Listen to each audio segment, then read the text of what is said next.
Right, we are live. We are live. Welcome to Social Business Hour. It is November 16th. It is Monday at 4 p.m., which means it's Social Business Hour. It's been that way for 2 years now, and we're excited to always be here using the hashtag SBizHour on the Twitters and, of course, here on Blab every single week. So I am Brian Fanzo, better known as iSocialFans, joined as always by my co-host, who is I look up to each week, Miss Rachel Miller. How are you, Rachel? I am doing very well. I am coming to y'all live from Texas today, which is super exciting, live from Camp Carlos. And I got some weather. It's actually raining for me, so it's I'm having a wonderful day. All right. And we're excited. We're lucky, each week for those of you that are joining us, we've been doing this show, on Hangouts for a long while. Been doing it on Blab now for a couple months. And we're lucky. We have, in my opinion, the very best community in all of the chat world. And it's because we have awesome guests, awesome people. Shout out to Kristen Cardos, who was on air just before we started the recording. In my opinion, the very best community manager in all of the chats and live streaming space. I don't think anyone would actually argue with me, so it's really not just my opinion. It's probably everybody's opinion. But with that being said, make sure you guys tell a little bird up there in the corner and let people know on Twitter that we're doing this. We'll also be posting our guest questions to Twitter, which if you see Rachel and I looking away while our guest is talking, it's because we're on Twitter and also engaging and bringing in your questions and answers. So without further ado, we have a guest that has actually been in front of the show and someone that contributes, stepped in to the batter's box whenever I was apparently on a train that sold me on Wi-Fi for upgrading, but apparently did not want to deliver what they actually sold me on. But, good friend of us, a good friend of the community. I've been lucky to meet offline and online. Mr. Mitch Jackson, welcome to Social Business Hour. Go ahead and introduce yourself for the few that might not know who you are. What is happening, everybody? Let me start off with peace, okay? I don't want everybody to get the wrong idea here, okay? Peace and love around the world. But having said that, when it comes to trolls, it's time to drop gloves and take them to their knees. My name's Mitch Jackson. Been a lawyer in Southern California for the last 30 years. Love communicating and sharing ideas with people online, especially live streaming. Brian and Rachel, it's good to be on the show today. Thanks, guys. Awesome. So, Rachel, you want to give a little background. So we've done this show now. This is our third week on this topic. And I think, it's something really interesting. It's, I don't think it's a topic we would have thought we would have addressed on this show when we started this show many years ago.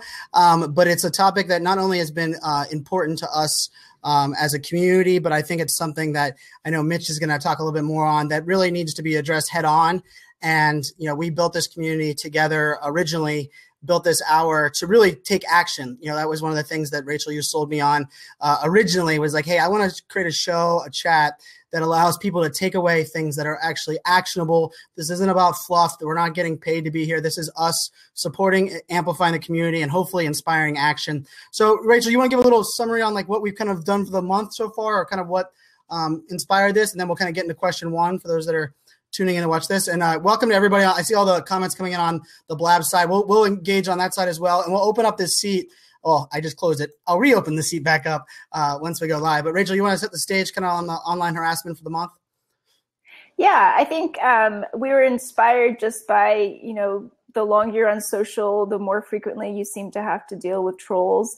And just having to put up and deal with it is not acceptable to me.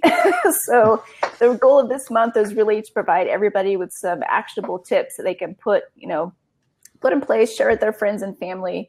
And I'm really excited about today's conversation just because I know we all see trolls out there on all of our favorite networks, but there is a huge difference between the annoying, what we're calling recreational trolls and then the criminal trolls. So with that being said, Mitch, I'm going to throw the first question your way. Sure. What are the key differences between recreational and criminal trolls? Well, I'm glad you brought that up, Rachel, because today's show, I want to focus on the criminal aspect of trolling, but recreational trolls are trolls, in my opinion, that come into a show, come into a live stream, come into a social media platform and cause and disrupt the platform. They say things that have no value to what's being discussed. They do things to try to attract attention to themselves and away from the show, away from the comments, away from the audience. Kind of like somebody, Brian's got three beautiful young little girls. Imagine one of his little girls giving a presentation in school about social studies, okay? And she's talking about social studies in front of the class. Brian's there with his wife. They're watching her do her thing. And a soccer mom comes in, or a soccer dad comes into the side of the class on his cell phone, doesn't like the Fanzo family, and starts talking loud on his phone, starts interrupting his little girl's presentation, starts saying things out loud, starting to disrupt the classroom. That type of offline activity that happens online, that's somebody that's just disrupting what's going on. And Brian and I would handle that a certain way. You probably walk up to someone and ask them to step outside, turn off the phone, be quiet. Online, you can block them. You can try to interact with them. You can try to deal with them. It's a recreational type of situation. Online criminal trolls, I think, are people that are trying to harm other people. They're trying to shut down businesses. They're people that are trying to cause people to harm themselves. They're trying to cause teenagers to commit suicide. And we've got some examples of those today. And those are the trolls I want to talk about today.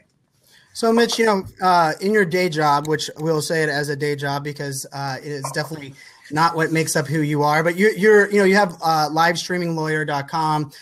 You talk a lot about live streaming. You're a full-time practicing lawyer. You have your own law practice. I think it's interesting. I think of trolls, when I first kind of thought of a troll, I thought of it as really, celebrities being annoyed by super fans. And I was a super fan yesterday. I was at the Turnpike on the way leaving a Steelers game, which we got a victory. And I pulled up to get gas. I looked over and Michael Vick was standing there, someone who I watched in college, actually hung out with a little bit in college. He was sitting over a couple of pumps. Of course, he's a quarterback for the Steelers. I walked over as that annoying troll and said, "Hey, let me get a selfie with you." Talked to him for a couple of minutes, took a selfie, walked away. Cool. I actually thought of that as like kind of trolling, right? That like paparazzi celebrity side. But then I think as I got a little bit more into it and understanding it, not only the cyber side, I worked in cybersecurity, but also like the attacking, really malicious side. I think it's a very interesting conversation. And coming from a lawyer side, the fact that a lawyer would take, I would say, residence with what's going on, also wants to be part of the action, to me really says a lot about what needs to change. It's not a bunch of self-righteous, no job wearing, basement living in their parents' house kids that are complaining about, their friends not being nice to them. The bullying, Rachel brought out a bunch of statistics the very first show we had. I'm curious, Mitch, how does someone from your side of your walk of life, how did that trolling side get in there? I know you're big in your kids' sports. Where does trolling kind of get your attention and kind of have lit that fire under you? Because I'm inspired by hearing how you talk about it. And I think that's something that I think everyone kind of needs to hear. Well, I think for me, Brian, what inspires me is I became a lawyer because I like helping other people. I don't like watching people being bullied. And being a lawyer, being a trial attorney allows me to step up and protect people that for whatever reason, either they don't have the resources or the ability to protect themselves, to step in and help them. Once the internet came along, once social media came along, once we were in New York last month or 2 months ago for Periscope New York, and we watched those victims on stage talk about how trolls are harming their lives, are making them cry, are making them stay inside and not go outside. That really bothers me. And it comes down to emotional trauma. It comes down to people intentionally trying to hurt other people on and offline. And when you look at the statistics, over 75% of all adult online social media users have watched somebody else get trolled. 25% of adult online users, especially on live streaming, have watched other people online, either on the show or in the audience, be physically threatened. And that's not okay. And so lawyers have the ability and the tools, and I'll share some of these approaches with you guys, to actually step up and do something about it. And in preparing for today's show, I just read an interesting statistic out of the UK. 5 people a day are being convicted in the UK and sent to jail because of trolling.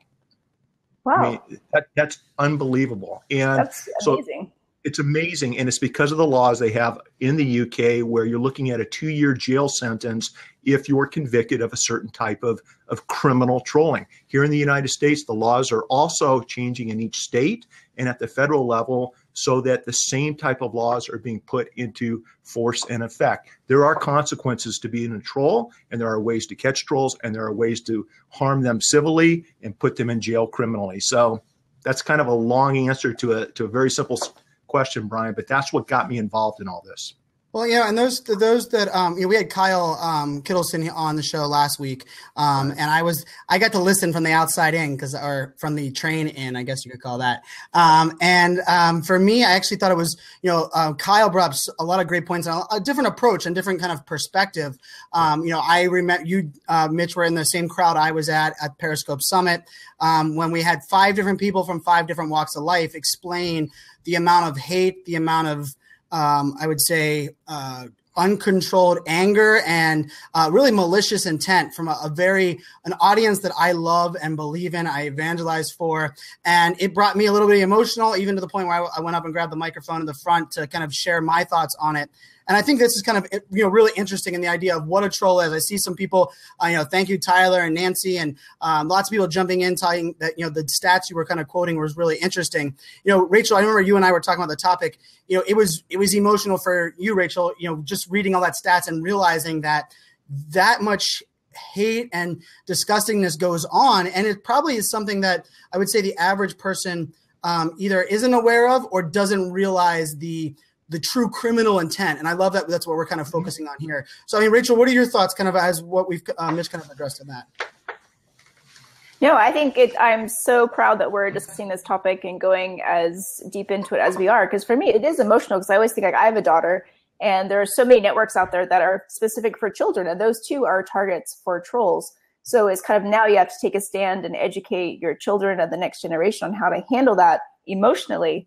Because it is hard, even as an adult. Like, it always catches me off guard. I shared some stories last episode. Like, it's hard for me still when I see comments, and they're more of the bullying side than a criminal troll. But it still throws you off your game, and it hurts. So I think it's for me. I am really curious as to again why people insist on doing that behavior, how it's different for them online than they would perhaps behave in person. I don't quite understand that mindset. And Mitch, my question for you is, in your experience, is there an evolution of trolls? Like, when you see someone who is annoying online, perhaps it's just, they don't know enough to know that what they're doing is bad behavior. Do they progress to a criminal troll, or do they just do people just off the bat, they're just out there maliciously, they just kind of start out to be malicious? Oh, you're muted, Mitch. I was typing. I didn't want to make any noise. By the way, you guys, I shared a link to the Megan Meyer Foundation over on the right. Before I answer that question, Rachel, it's interesting. Women are 27 times more subject to being trolled, being the victims of online civil harassment than men. The Megan Meyer, if you're not familiar with that, that's a young high school student who was trolled and harassed by other kids at high school. And that also included a troll who was a mother posing as a high school student, harassing this young girl. When the mother of the victim went up to check on her, they found her dead, hanging in her room. Okay, so these types of stories are what are obviously not acceptable, and we need to step up and protect the Megan Meyers of the world. And when you look at her website, there are ways to go out and help people like that. To answer your question, I think that I'm not a psychiatrist or a psychologist. I do think that, as people do something and they're allowed to get away with something, it generally becomes worse and worse. We see that in the offline criminal world. People will start off as petty criminals and they develop habits, a lifestyle, and things progress, especially if you have other issues, drug dependency and things like that involved. I'm not that concerned about trying to figure out why trolls do what they are. That's kind of a waste of time in my mind for purposes of my involvement on this show. What I'm more focused on is how to stop the trolls and how to shut them down, regardless of the reasons behind why trolls do what they do. And that's a great topic. It's something that would help us analyze and deal with this. I'm more concerned with explaining to people these are things you can do today, this afternoon, to shut these scrubs, and I say scrubs affectionately. I call my son a scrub out on the football and soccer field. I call trolls scrubs. They are what they are. But just to shut them down. And what a lot of people get wrapped up about is they think that trolls have the constitutional First Amendment rights to say what they have to say. They're sharing an opinion. They're coming onto the show and they're expressing their constitutional rights. The reality is they don't have those constitutional rights when they're on a social media platform. The terms of service agreements, the agreements that we click and agree to when we go on Blab and Twitter and Facebook, dictate what you can and can't do as someone participating on a show or participating on the comments. And what people need to understand is that when you're getting trolled, when you're getting harassed on these shows, and I've printed out, for example, the Blab terms of service agreement, Facebook and Twitter's, what happens is it's not okay. They don't have the right to do that. And you can shut them down immediately. And people need to know that's the case and how to go about doing it. No, I love it. And we got a ton of questions coming through on Blab here. Keep them coming. We're going to bring some of those questions in. And we have a couple framed questions up front, but we're excited to bring some of your questions in. We'll bring you on air as well, kind of ask your question. Mitch, I think we've kind of got a lot of conversation going on the side here. And, I worked in cybersecurity space, and for me, there's different levels of a hacker, right? There's a hacker that does it for attention. There's a hacker that does it to prove that they can. There's a hacker that does it for personal gain. There's a hacker that does it for malicious intent. And the understanding that really took a long while, because it was one label that we threw on every single person, and it wasn't until I got introduced to a CEO of a company that called himself the chief hacking officer that I have to reinvestigate what that is. And I think trolls are also that same conversation, because I see some people on the side like, well, there's some funny trolls and there's some, and I think really, I'm glad that we're talking about really this idea of criminal trolling, right? This idea where, one of the guests that we had, or one of the people that were on the panel at the Periscope Summit said, someone sent her on Twitter, a public Twitter, saying, here is your address. This is where I plan to come and rape you and your mother, right? That is extreme, but this is someone that was watching someone on Periscope, watching a young lady, a 35-year-old lady on Periscope giving advice and motivational tips. And someone took it from a, hey, I don't like the shirt you're wearing, to this is the intent, right? And I want to make sure that we're not trying to make it overly extreme, but really understanding this criminal aspect, because I don't want this to kind of think of like, hey, document every single time some loser is mad that you're successful, right? Because I listened to Gary Vaynerchuk's podcast yesterday, and the lonely road to success really means that people are going to be jealous, people are going to attack you. But when that attacking goes to a level, I love that we're going to educate people here on really what does that mean and where do these kind of trolls coming from. So the First Amendment versus terms of service, you kind of threw those out there. Right. I love that you jumped on top of this the first time I ever brought it up. You're like, hold on a second. That doesn't give people the right. And I think we throw around the First Amendment when it's always convenient to us. And then some people like to use it as a crutch. So Mitch, give us your thoughts. Break it down for us. Yeah. So here's the deal. What everyone needs to understand is that if you're being trolled, and like Brian said, and like Rachel's referenced earlier, we're talking about bad activity. We're talking about threats. We're talking about physical threats. We're talking about people threatening to shut down your business. We're talking about people saying things online that are not okay. They're not contributing to the conversation. They're trying to actually harm other people, saying things about someone's race or someone's religion or whatever it might be. So what you need to look at is understand that, for example, these are the Blab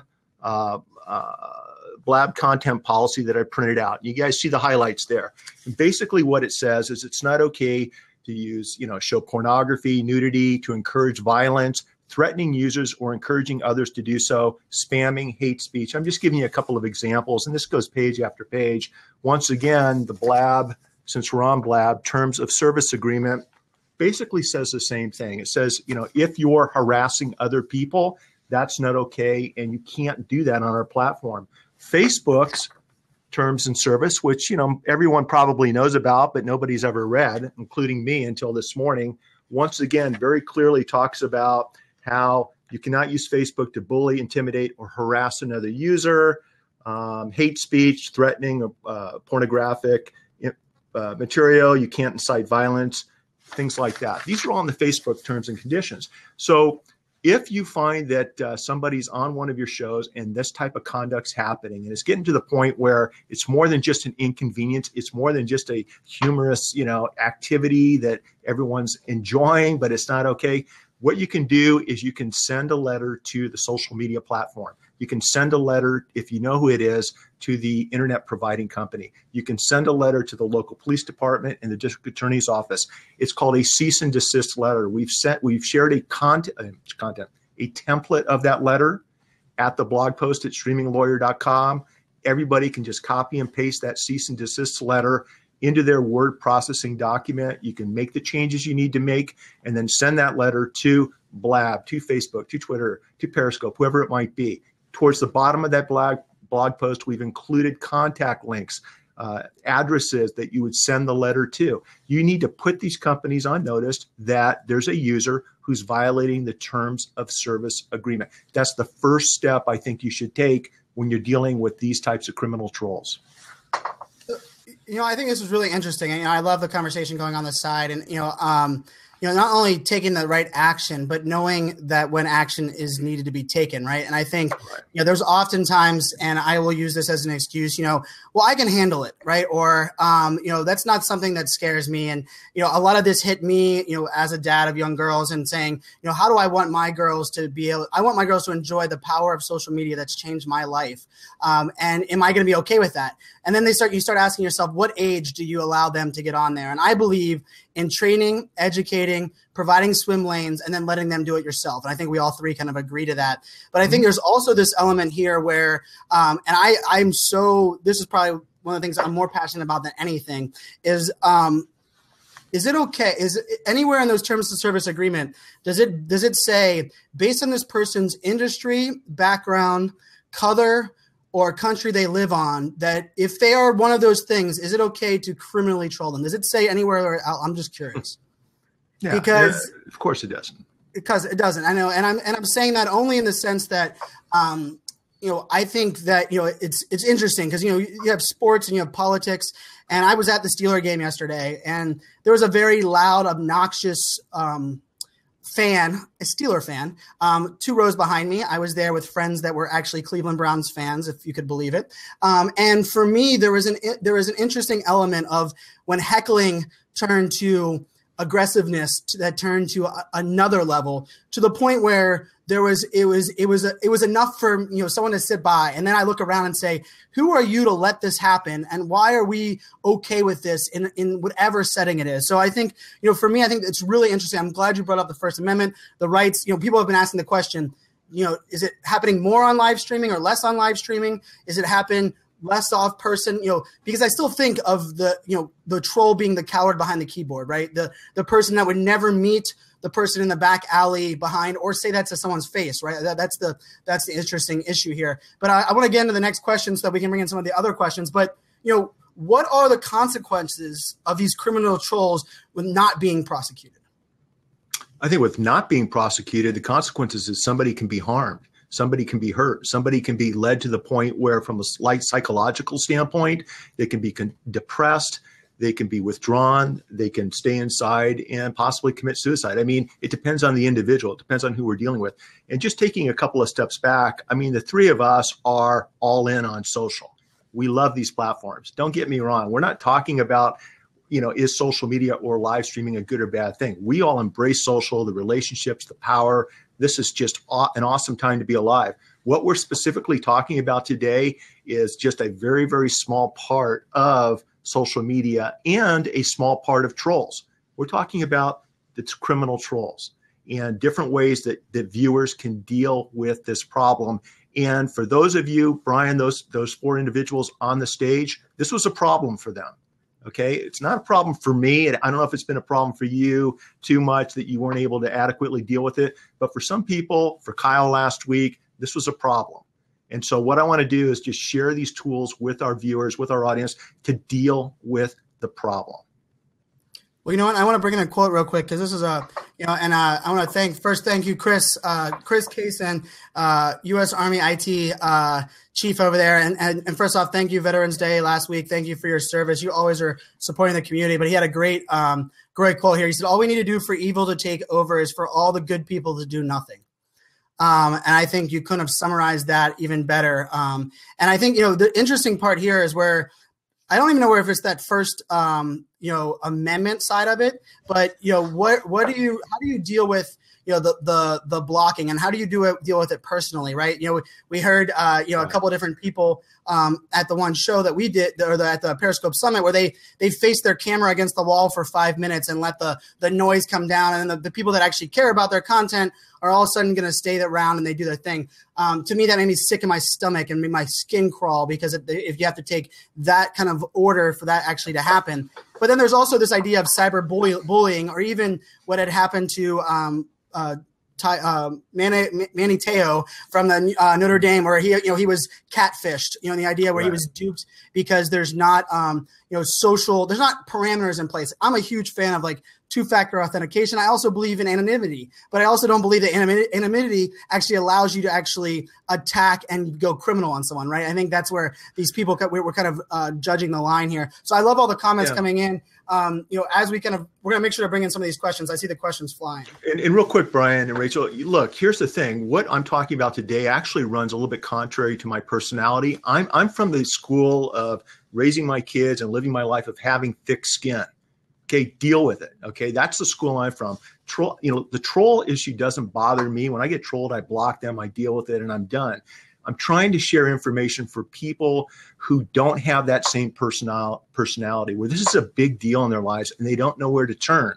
That's why I'm putting myself out there and I'm sharing this information. And once again, you guys, the key here is to put the platform provider, the key here is to put the internet provider, the key here is to put the authorities, especially if physical violence is being threatened, is to put people on notice. Once you put people on written legal notice, that's where responsibilities kick in and they have to take action. I'm not talking about sending an email. What I'm talking about is use this cease and desist letter. And one of the comments talked about, can you use that before litigation? Yes, you can use it this afternoon. Send a letter if you're having these problems and send it FedEx, send it UPS, send it certified mail return receipt, old school. That way you'll know that the recipient received the letter. They will have signed for it. They're placed on legal notice now that there's a problem on their platform. They have to do something about it. If they don't, there could be consequences. Now, That's what I'm talking about. Let me play devil's advocate real quick. That people immediately say, are you poking the bear? And are you giving the troll what they want, which is they want your attention? How do you respond to that in that kind of criminal troll perspective? Because trust me, I've heard that 100 times in the last 3 months. Well, if you follow the advice that I'm saying and you get the platform, we're on Blab. Blab shuts down this troll, okay? The IP provider that provides this troll internet access shuts down the troll, and he gets a knock on his door later this week by the police department with a warrant for his arrest. I will tell you, the people that I've litigated with, more on a bullying standpoint, offline and online, as opposed to a troll, once we get them into our environment, once they're sitting across the conference table from me in a deposition or on the witness stand in trial, okay, they turn into little babies, okay? Their knees are shaking, they start crying, they don't know what's gonna happen. They realize they may lose everything that they value, their home, their bank accounts, their real property. Criminal defendants who are guilty of bullying, and that includes criminal trolls, like the example I gave, 5 a day are going to jail right now in the UK. They can lose their freedom and everything that goes with that. So no, I think whatever the consequences are, you have to step up and hold these people accountable, and you have to set the tone and have everybody else in your community do the same thing. I think that's the smart way to go about it. So don't worry about poking a bear. So you had mentioned that you have a letter template on your site, which is full of great resources. But in your mind, is that the first step that somebody should take when they're dealing with a criminal troll, or is there another step before that? You know, what I would do is, it depends on the personality. It depends on who you are as an individual. Each of these platforms has an email address that you can use to reach out. Some have phone numbers. And you can always reach out. For example, at Blab, they talk about, you guys may know it off the top of your head, there's actually an email address where you can send Blab a complaint. They will check it out personally to see whether or not that troll should be blocked from the platform, okay? So if it hasn't raised to the level of you're worried about your safety, you're worried about your family's safety, or somebody else on the platform, and that's a whole nother topic, maybe shoot an email and see if the platform can take care of it internally. Okay, and it kind of raises depending on the seriousness of the issue. The other thing that Brian and I were talking about in another show, and Rachel, you too, is it has to do with protecting other people on these platforms. Maybe the three of us aren't being trolled, but we see somebody else is being trolled, and for whatever reason they're not stepping up and protecting themselves. You know, that's not okay. I mean, if women are being trolled 27 times more so than men, where it's harassment and physical threats, then it's not okay for the guys to stand by and watch that happen. We have to step up. We have to point out and identify these trolls, and we need to take them down using the tools that we're talking about today. Well, and I think, partially what you said too, I think is the essence here. Because, there's lots of people that I would say call themselves an influencer or believe they can, help make a difference. And I believe in changing the world, but I believe changing the world starts with each person doing their own part. And doing our part oftentimes means educating, amplifying, protecting someone else, letting them know that someone's there for them. For me, part of it is, the reason I love Periscope, because we have some brands in here in the topic. And I can tell you, I've worked with huge brands, IBM, SAP, Applebee's, and I can tell you the trolling element is a scary factor for them as a brand, because not only does it bring negativity, but it also is something where, in a sad state we live in. I did some investigating reporting over a stream that I ran for a brand 2 weeks ago, and the person that created the account was not very smart, so I was able to see, and they actually were a direct competitor that created another Twitter account under their own personal handle, although using their same first name, last name. I was able to trace it to a LinkedIn account. But the amount of, disgusting, where to me it was like, okay, their company finds out about that person is done for. That, and it, not only because it was premeditated, creating a Twitter account, signing up for Periscope, getting into to the IBM stream, then promoting that propaganda. But I think this is part of the conversation. So I think Tyler Anderson, big shout out to Tyler Anderson, big fan of him. I think Tyler has his 100th podcast show coming up very soon. So, congrats there, Tyler. But see, he asked the question, have you noticed an uptick in professional trolls? People who get paid by organizations, associations to troll brands and public initiatives. And I have. We were contacted 30 minutes before the show started, by somebody that is being victimized by what might be a professional troll, similar to what Tyler's mentioning. But his question to me, and by the way, I love Tyler Anderson, Casual Fridays, his Social Media Day San Diego is just awesome. But, that almost looks like you could say, well, isn't that what politicians are doing right now? Negative political spins. Companies are, who are putting out products and services are saying bad things about their competitors. And the laws are already set up to deal with that. I get PR, I get negative marketing, negative political campaigns. But we're talking about something a little bit different. We're not talking about poor discretion, business tactics, business decisions. We're talking about trolls. We're talking about individuals that are trying to harm other people and other companies. Now, with Tyler's question right there, if there was a troll, a professional troll that was out intentionally harming another business, trying to disrupt its revenues, spreading misinformation, false information, fraudulent information about that other company, you need to file a lawsuit. You need to take them down in court and hold them accountable. What you said, Brian, is by pointing out what an employee of a company is doing, it starts the process of disclosure and transparency happening. And it starts revealing the problem that maybe upper level management isn't even aware of. So that's why I have no problem with poking the bear, regardless of how big that bear thinks it is, because by doing so, you're opening up the doors and you're exposing this problem that everybody can deal with. So I think that's really important. Let me just share something while it's on my mind in case I forget. A lot of people are concerned, well, I don't know who the troll is. All I know is a handle. I don't know who that person is. How can I deal with that person? People need to understand that in every single state across the country, we can file lawsuits against DOE defendants. I don't need to know the name of that troll or who it is. Once that lawsuit's filed, I can get a subpoena. I can use that subpoena to get information from the social media platform provider and their internet service provider, and I can find out who that person is through how they registered. There's a way to find out who these scrubs are. It takes a little bit of work. It takes a little bit of effort, but you can do it if you need to. Well, I think also on that same point, let's kind of be real in the sense that most of these scrubs, as you call them, aren't smart, right? So right. They aren't. And I would say, for me, it's amazing how much little digging it takes for anyone to really do a little bit of investigation work yourself. But even if feel like you won't want to do that, reaching out to the platform or the individuals, Blab has been amazing. They've been upfront. I saw Brittany in here a little bit earlier. They've been really good on understanding what their platform is, what their stance is, having a stance and actually taking it and putting it out there. I would actually challenge on the other side, Periscope has done the opposite in my mind. Periscope has not written a blog or educated the audience from a mass audience saying, hey, this is our stance. This is how we want you to report. So I guess, Mitch, my question, it kind of goes into some of these questions I see on the side. I'm going to try to pull some of them in, but is the platform to blame?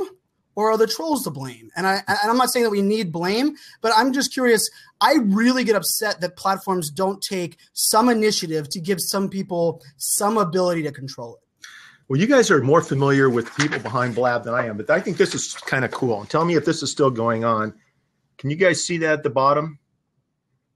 Blab Gary. Blab Gary. So blab.im/Blab Gary. Is that still something that Blab's doing? In other words, if you have a concern and you want to report something, Blab's made it very easy to report that concern. Is that still a valid approach that Blab's using?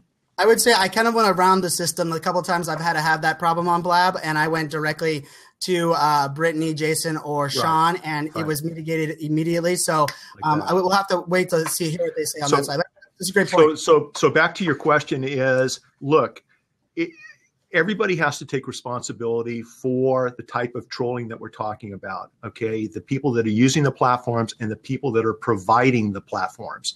And that's why by placing these companies on written notice that there's a problem that might actually cause harm to another human being or to another company, it will impose upon them an affirmative duty to take steps to fix that problem, to correct that troll issue, and to make sure it doesn't happen again. If they don't, they're creating civil liability for themselves. So having said that, there are a lot of great companies out there that are doing their best.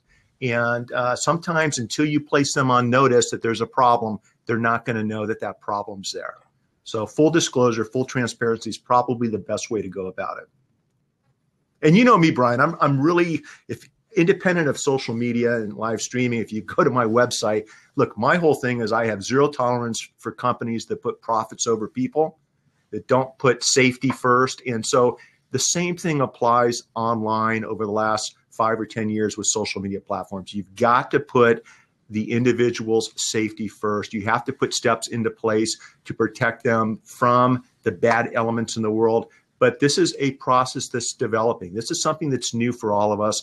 And so we're all in this together to help improve the process. I actually think that in 5 or 10 years, the technology will be out there where 90% of the trolling that we see is going to be abrogated. It's going to be eliminated. It's going to be substantially reduced. We're not there yet, but I think we're well along the way to get there. So I have a question in regards to just tracking the criminal trolls' behavior, because as we know, a lot of things can be deleted, maybe not so much on live stream, but I know tweets can be deleted, Facebook posts. So how do you recommend that someone kind of collate their case, like if they're having trouble with somebody? If you're having, like a couple of the participants at Periscope New York had the same trolls bothering them. And I would suggest using screenshot technology. When you go live, if you're on your desktop, plan ahead a little bit. Video screenshot what's happening. This blab is being recorded, so everyone can see after the fact who actually is conducting the trolling. The reality is that with civil subpoenas, this data is never gone. Even if you delete it, we can get this information off the provider's servers, so it's always there. And I get the fact that it takes time and money to take things that far. But, you know, the more evidence you can acquire, whether it's a simple screenshot on your phone, whether or not it's something a little bit more elaborate on a desktop, all of that will help lawyers, will help the service providers take the steps that need to be taken to remedy the problem.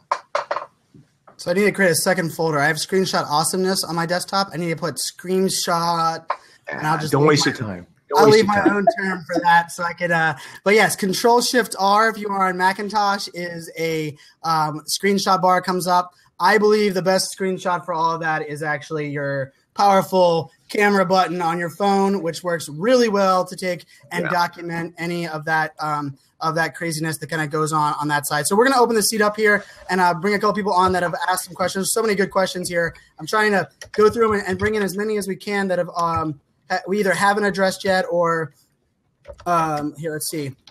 Rachel, do you have any other ones coming up or you want me to pull one of these people on to ask? Yeah, let's pull some people on screen. All right. And like I said in the comments, those that are coming on, do me a favor, ask your question, listen to the response, and then jump out. We're going to try to bring on as a lot of people as we can.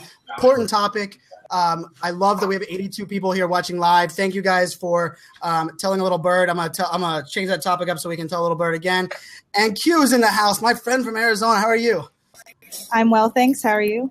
I'm doing great. What say you?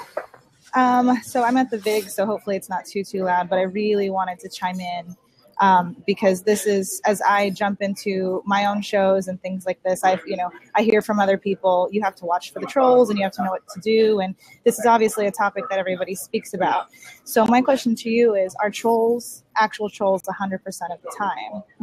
I'm sure there's a difference between being disruptive and then being a troll, but how do we gauge that? How do we understand who's really a troll and who's not?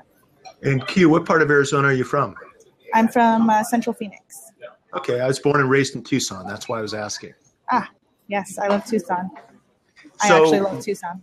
Yeah, well, okay, that's good. I mean, I spent a lot of time there. It's a great town. But we talked at the beginning of the show about the difference between recreational trolls that are trying to disrupt a show, trolls that will come on and just try to distract the message you're sending or interfere with the quality of your audience's experience with your show, as opposed to criminal trolls that are actually out to try to harm somebody, to try to take down a business. And so, there's a difference with how you can handle both types of trolls, recreational or criminal. And at the blog post, which I've moved to the top at streaminglawyer.com, we talked about different ways and we laid out different ways to deal with recreational trolls, okay, that you'll probably come across. I did this morning during my Periscope and just blocked them. Thank them for coming on and blocked them. No big deal. Two criminal like common there. They're common all over. And if you weren't here at the beginning of the show, as a woman, you're 25 to 27 times more susceptible to being trolled than Brian and I are. So you have to keep that in mind. But, there's some good tips on how to deal with trolls. And yes, there's a difference between trolls that don't have anything else to do and they're coming on and making a sport out of it, to the type of trolls that result in a teenage girl committing suicide. Well, and I think something to be just kind of wary of. For me, I think trolling, we can't say it's not happening. We can't ignore it, but we also can't make a blanket statement like it's guaranteed to happen. It's going to happen. And for people to, because I believe that even if you ask the people that are getting heavily trolled on Periscope, the passion they have and their ability to be in the right mindset, I think the idea partially comes down to realizing that it's a possibility and allowing yourself the right, barrier to entry so that you say, hey, this is how I'm going to handle it.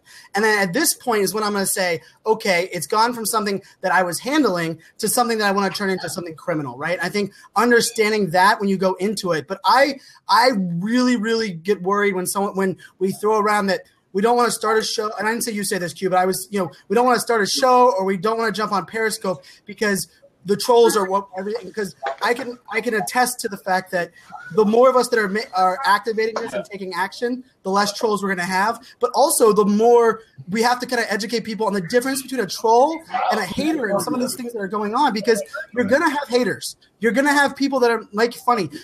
To me, the biggest problem in live streaming and social across the board is people that just want your attention.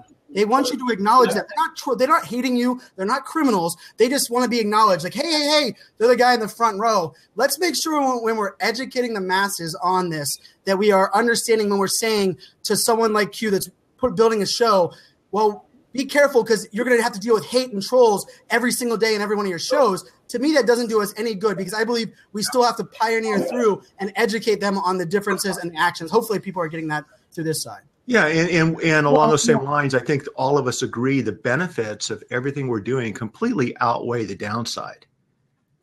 It's just a matter of it's always smart, I think, to prepare for every contingency that can come along. So if you're going to have an online show or a live streaming show, just be prepared for everything that can come along, and then you'll be in good shape. Yeah, I think for me that was most eye-opening from having Kyle on the show last week. It's because, again, it is just words on a screen, and there's a huge difference between someone who just has a differing viewpoint than you, than someone who's actually being, criminally malicious. And knowing the difference is something you just have to do if you're going to be on social networks. Absolutely. And, you know, opinions, I love hearing from people with different opinions, even ones that I don't even understand why someone would have that opinion. But it's cool that we're living in a country where we all have the right to share our opinions. And that's one issue. It's an issue we're not talking about today because that's not what the program is about, but it's an important right that I completely support, and I don't want anyone to think that that's not the case. We're looking Carlton. Carlton, yeah. I think we see you, but we see your Dell behind or in front of you. I'm right. Yeah, it's a function of a short cord. Sorry about that. No worries. Well, I saw you. I'm not on America's Most Wanted or anything. I actually thought you were. I'll date myself, but I thought you were Wilson from Home Improvement. Well, that's what I go by when I'm on here. When I'm on Blab, that's what everybody thinks of me. Definitely on that side. So that's what I thought too. Yeah, I thought it was nice. I can just offer sage words of wisdom from behind the Dell screen here. And Dell doesn't mind at all. So Carlton, you had made a couple comments on the side talking about things that you had gone through and asked a question. You know, do you want to summarize that and ask Mitch, or maybe just explain what you were talking about? Yeah, absolutely. First of all, I want to say, Mitch, thank you very much for that document, the template document. I think that does prevent a lot of people from reporting trolls because we simply have no idea how to go about it, and or we don't believe it's going to make a difference if we just send an email. So a very practical thing that you did there, and I appreciate that. I had 3 instances I want to mention, and I'll keep them very short. My wife and I have a business. We make weighted blankets for autistic children on the autism spectrum. When I was on Google Hangouts, I was on there for several years. There was a person who was following me around and pasting on every Google Hangout I was ever on, right, that I was a pedophile and yada, which I am not. Let me put my face up there, okay? No. And he was doing this not just for me. This was something that everybody in the community was aware of. He was doing this to a number of different people, the same exact thing. And that was an area, for example, for me, I fell into sort of the category that you said before, Brian, which is there was this fear that I didn't want to take a brush fire and turn it into a forest fire. I felt like I didn't want to pursue this because I didn't want to make it a bigger thing. Because again, as Mitch knows as well, the legality of something is one side of the coin, but perception is the other side of the coin. So particularly in an area like that, do I want to make that even a more public venue or stage for them?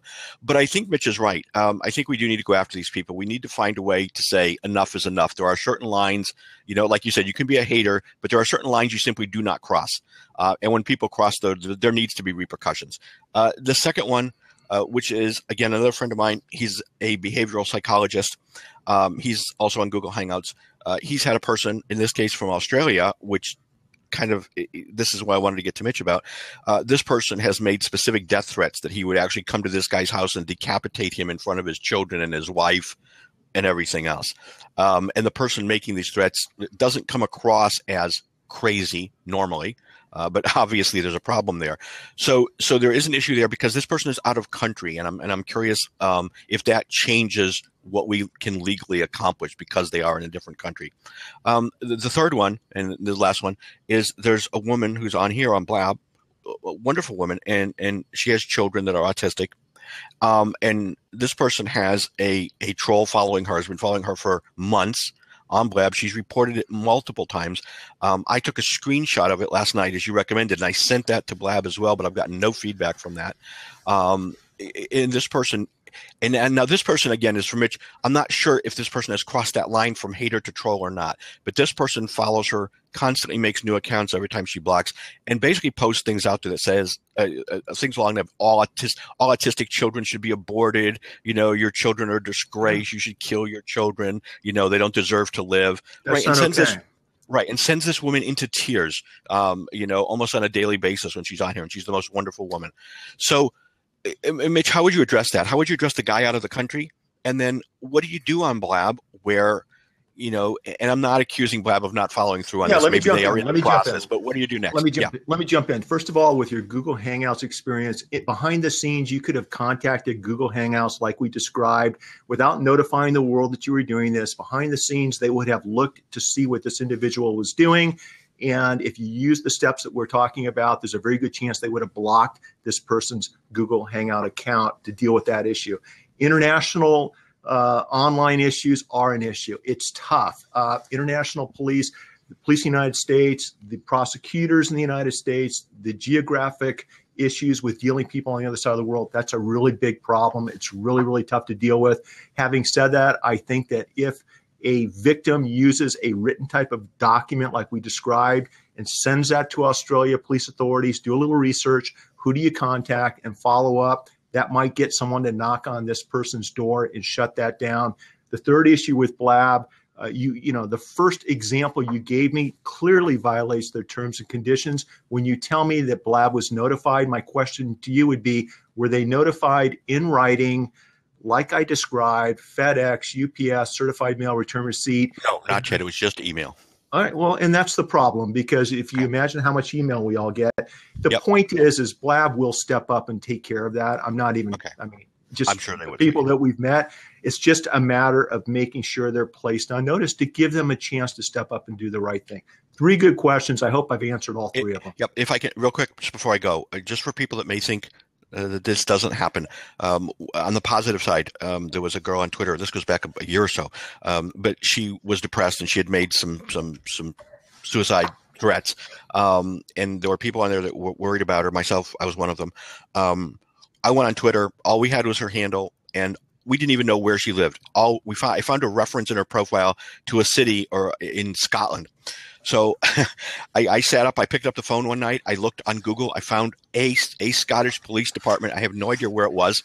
Yeah. I called them up on the phone. I had this wonderful woman answer the phone in Scotland. She took the information down. She called me back about 3 hours later and said, we tracked her down on Twitter. We sent a police car to her house. She's just fine. It was a boyfriend-girlfriend issue. But thank you for your call. So we can find those people, and you can find them quickly when the need arises.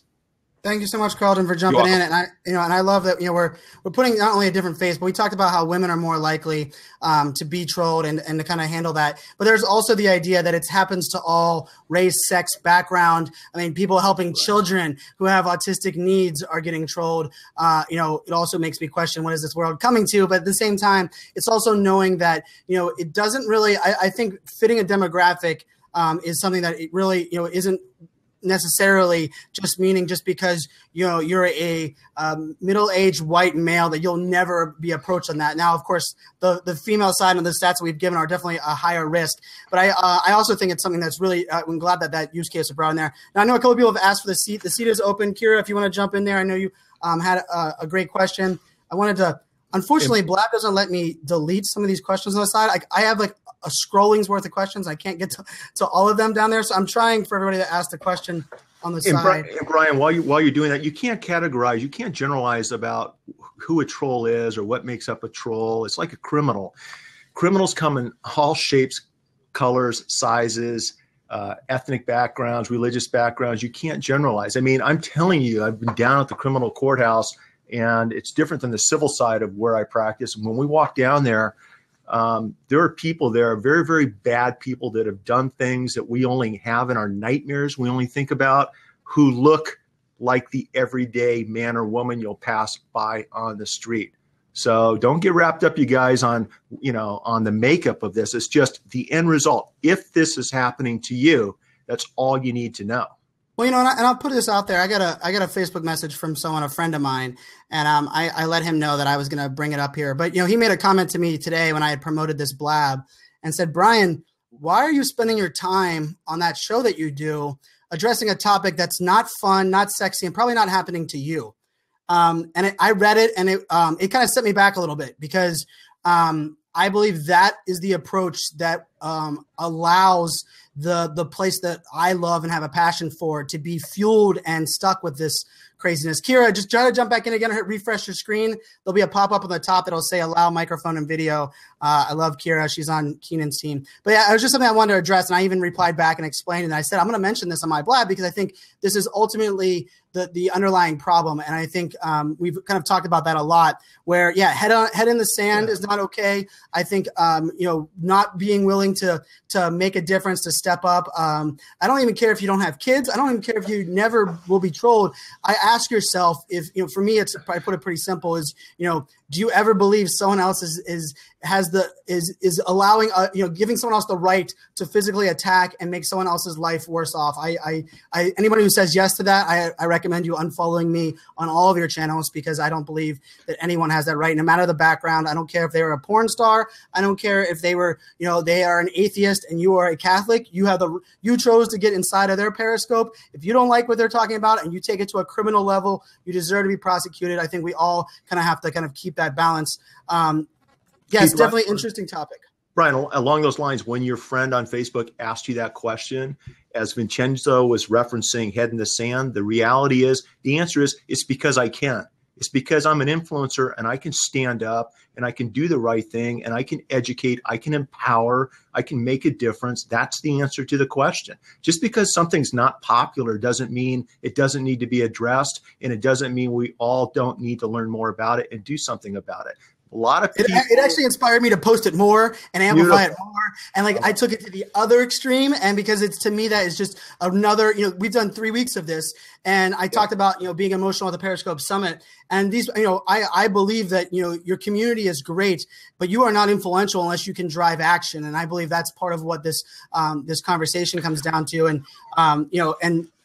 Rachel, I don't know if you want to bring up, Rachel was reading a lot of these stats and figures and understanding, really diving into it, because I looked at it a lot from the holistic level. And someone that live streams, putting my face on camera, I believe in authenticity and transparency, but with authenticity and transparency also becomes people that are going to, when I wear a Steeler hat, they're going to make sure in every single one of them with a Steeler hat, they're going to talk about their team and how the Steelers suck.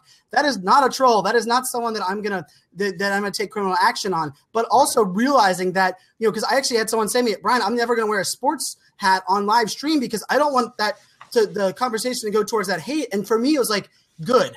As long as you understand that strategy and understand that going in, and you are trying to, for me, it's that kind of understanding. But Rachel, did you want to bring up any more on that, on some of the stuff that you had saw before?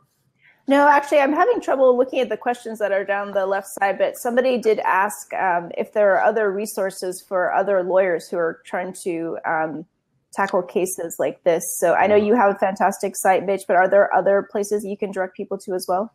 Yeah, at the bottom of the blog post we've been referencing at streaminglawyer.com, I've shared links to court cases in the United States that are leading court cases, laying out the legal ramifications of how to deal with trolls. There are also links to support sites that explain some of the different laws in different states on how to deal with trolls. What's interesting about this dynamic is, regardless of how much we talk about it right now, once again, I see things changing over the next 5 to 7 years with technology.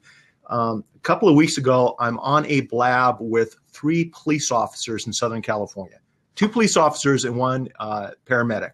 And we're talking about online harassment. We're talking about online trolling. We were talking about the Megan Meyer case where the little girl committed suicide after being cyberbullied online. And for those of you just joining us, one of the cyberbullies was a mother posing as a teenager in the community. So without getting into the details of that case, what was interesting is during that blab with 2 police officers and a paramedic on, we were being trolled. There were people actually silly enough to come on and share comments. What they didn't realize is the head of the Los Angeles Police Department, who's in charge of cybersecurity, was monitoring everything. And I can tell you, even as the unfortunate attacks in Paris happened, and definitely some love for those that are suffering and that went on, for our country as humans were attacked.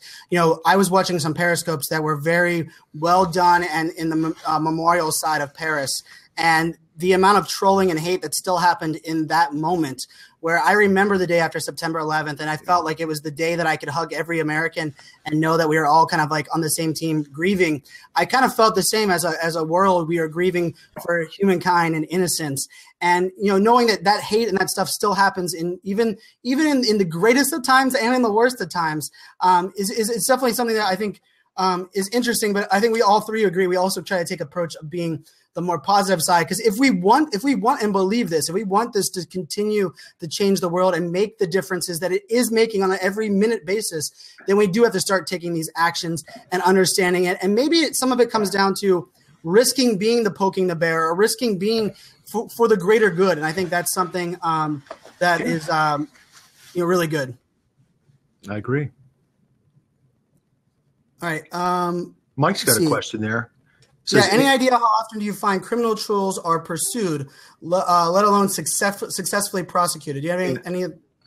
I would say on a daily basis at this point, especially here in Orange County, California, there are cases pending right now against online trolls, cyberbullying, cases involving the illegal distribution of sex tapes, photographs between partners after a breakup, after a marriage, things like that. It's happening daily. And we talked about an interesting statistic out of the UK that on a daily basis in the UK, based upon some relatively new laws that they've enacted, 5 criminal trolls are being sent to jail each and every day in the UK.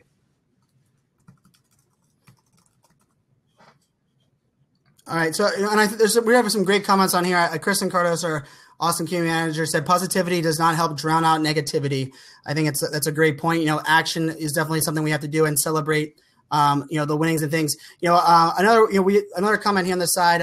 Catherine had brought up. She said, it's the young LGBT youth, that kills me the most. Most suicides, are happening in that space, and that's something that's really close to me. I advocate and work really closely in that community. I was actually a while ago, a long time ago, almost in a previous life, but I was actually kicking off one of the LGBT events as a married white guy, and only in the sense that I believe that this whole idea that nobody deserves hate or the injustice or what was going on. So Jace here, Jace was trying to jump on earlier. Jace, I think you probably just have to hit the OK button at the top of the screen and you can jump right on.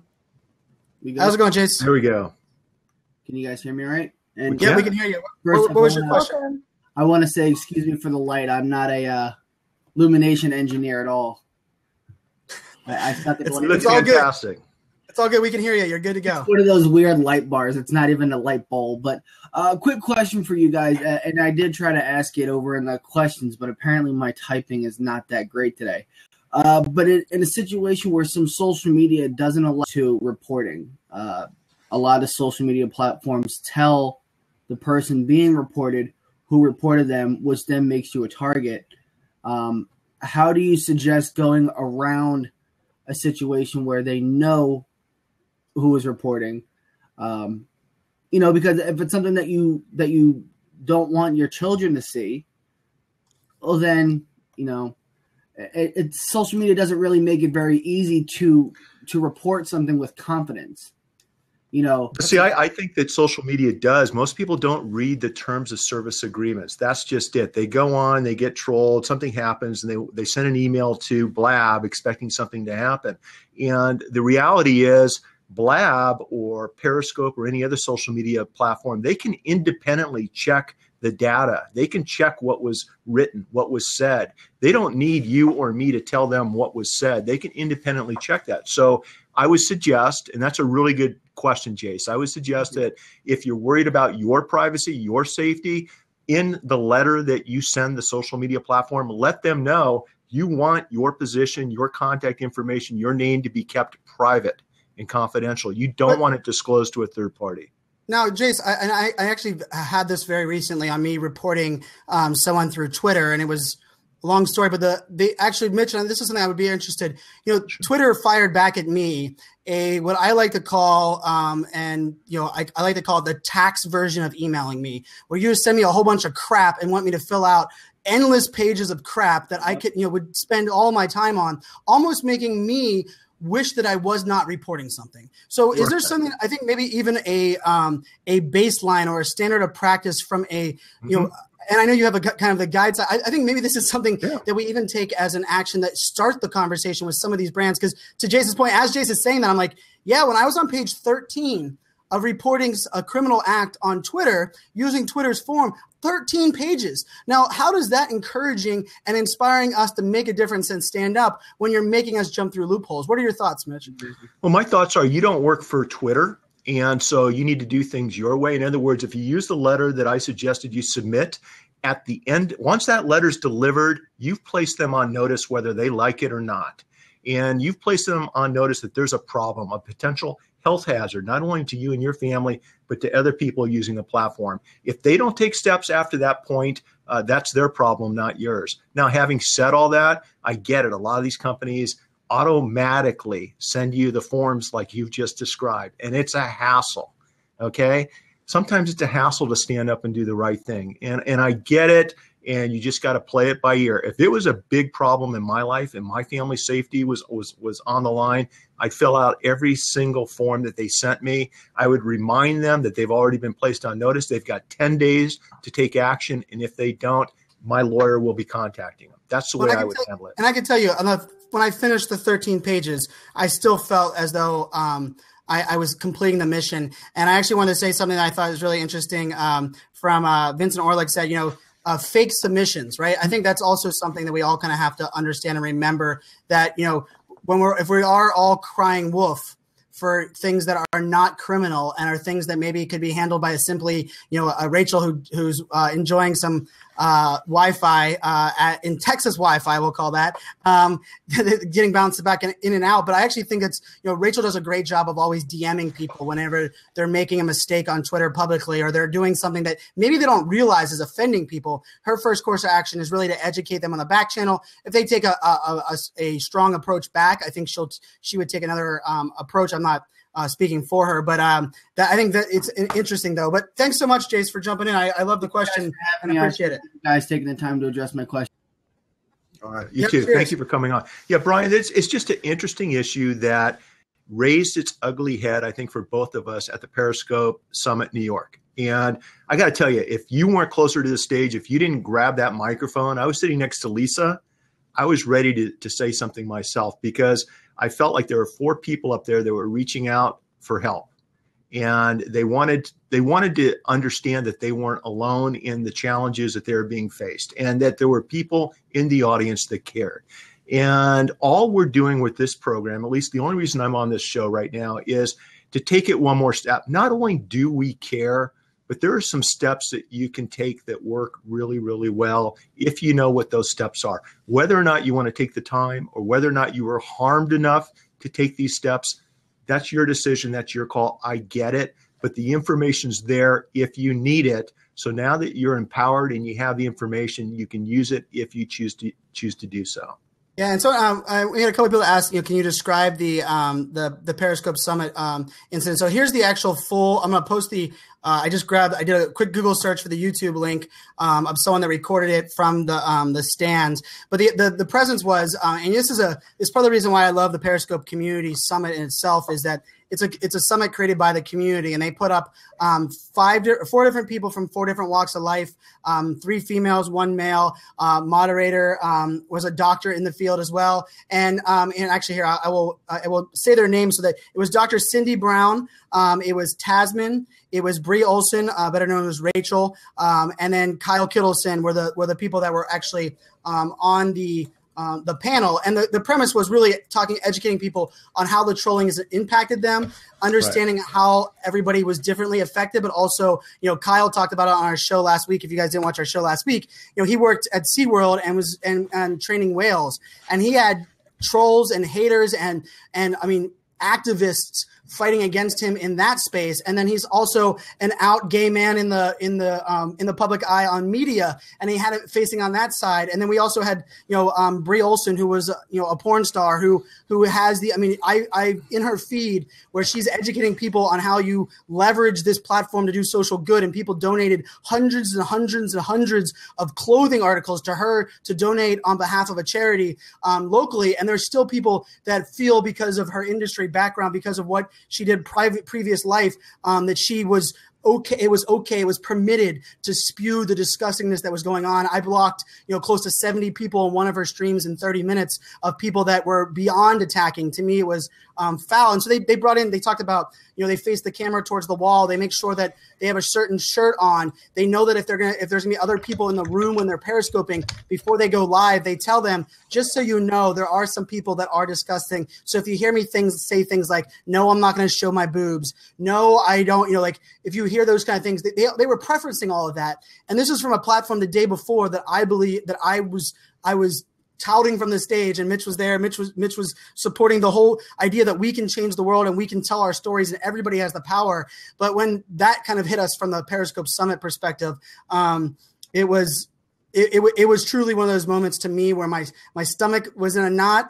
It was tears in the eyes, in the sense where that's just tough to see and tough to hear. So, Mitch, I love this conversation. I truly mean it from the bottom of my heart. The amount of time you take out of your day to support the community, your friends, the questions you get asked, it's a testament to, if more people can step up to bat and kind of take the presence that you do, educating them across the board, I think we are going to make a difference. And let's not even do that. I know we're going to make a difference. And I think it's the people that are doing good, people that are in this room that are sharing it out, that are talking about the activation they're going to do. So, Mitch, let people know. I know we talked about the websites.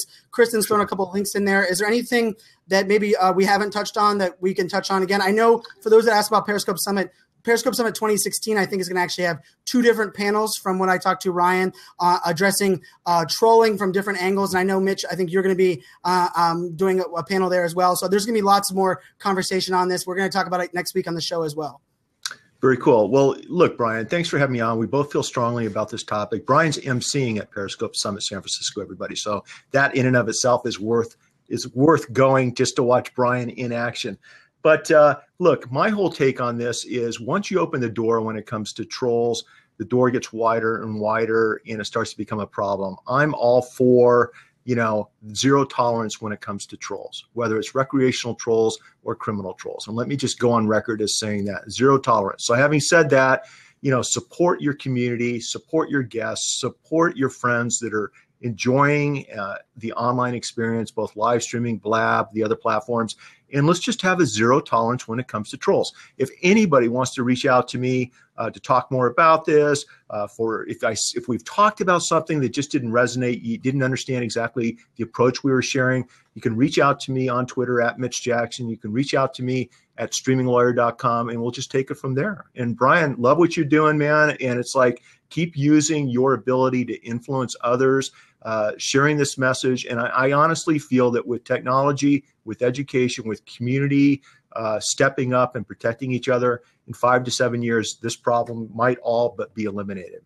I love it. And thanks so much, Mitch. And for those that are watching in this and you're asking, something as simply as, sharing this Blab, or sharing the conversation that we're having, sharing some of the documentation that Mitch has shared, that's a step in the right direction. That's action taken, right? Leaving this Blab, if I give you a call to action, I don't give call to actions for sales pitch because we don't make any money. This show is not sponsored. I run other shows that are sponsored that are for different reasons. We do this because we love the community. We love educating. We love helping each other, building the friendships and relationships we have. So if there's anything I ask for the audience that's watching this and watching the replay even, educate people, let people know that there is conversations happening. Don't just throw blanket statements out there. Like, don't jump on Periscope. I just watched a Blab that was all nothing about trolls. No, let's educate them. Also, if there's a brand or if there's a leader that's afraid to get on a platform or wants more information, tweet at us, the Social Business Hour handle, at Mitch, at myself, at any of the people that are, Rachel, at all of us that are part of this community. We don't know all the answers. We sure as hell don't, but we will help activate, help put you in the right direction.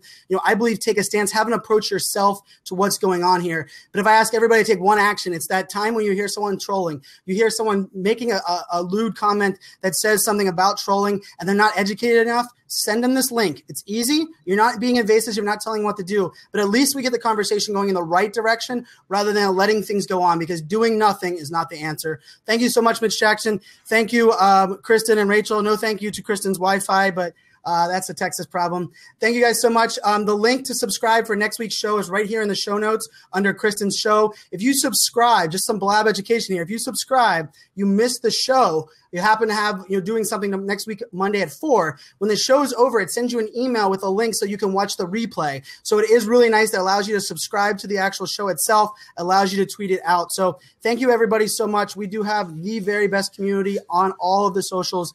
Mitch Jackson, you're my friend. I appreciate you. Thank you, guys. Take care. Thanks for stopping by.